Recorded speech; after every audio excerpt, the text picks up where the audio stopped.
প্রণোদিতভাবে ভুল তথ্য ও মিথ্যা সংবাদ প্রচার করার প্রতিবাদে চট্টগ্রামে সংবাদ সম্মেলন করেছেন এক ভুক্তভোগী।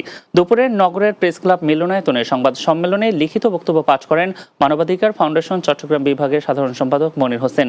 এ সময় তিনি বলেন, উদ্দেশ্য প্রণোদিতভাবে ভুল ও মিথ্যা সংবাদ প্রচার করায় সামাজিকভাবে তাকে হেয় প্রতিপন্ন হতে হয়েছে। এ ব্যাপারে তদন্ত করে প্রয়োজনীয় ব্যবস্থা নিতে প্রশাসনের প্রতি আহ্বান জানান তিনি। CMP school and college SSC 99 ব্যাচের আয়োজনে রজত জয়ন্তী ও পুনর্মিলনী অনুষ্ঠিত হয়েছে। বিদ্যালয়ের মাঠ প্রাঙ্গণে এই পুনর্মিলনী অনুষ্ঠিত হয়। সিএমপি স্কুল অ্যান্ড কলেজের প্রধান শিক্ষক বেলাল উদ্দিনের সভাপতিত্বে এতে প্রধান অতিথি ছিলেন Chittagong city mayor doctor Shahadat Hossain.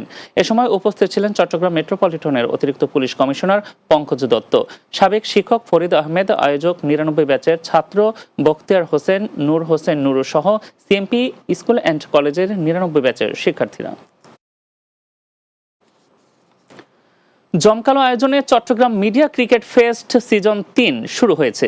বিকেলে এই অনুষ্ঠান উদ্বোধন করেন চট্টগ্রাম সিটি কর্পোরেশনের সাবেক কাউন্সিলর বিশিষ্ট ক্রীড়া সংগঠক এম.এ. মালেক। এ সময় বৈষম্য ছাত্র আন্দোলনের সংগঠক ছাত্রনেতা সাইফুল রুদ্র, মুন্নাস একাডেমিক শতাধিকারী প্রকৌশলী মুন্না, ফুডির সিইও শাহনেওয়াজ, বিশিষ্ট ট্যুরিজম ব্যবসায়ী আক্কাস উদ্দিন সহ অন্যান্যরা উপস্থিত ছিলেন।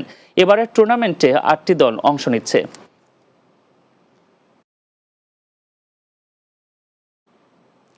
রাতের বাংলা নিচ্ছে আরো একটি বিরতি। ফিরছি কিছুক্ষণের মধ্যে, সঙ্গেই থাকুন। মেয়ের জন্য ফিউচার প্ল্যান করে রেখেছি আমার ফাইন্যান্সিয়াল পার্টনার আইডিএলসির সাথে।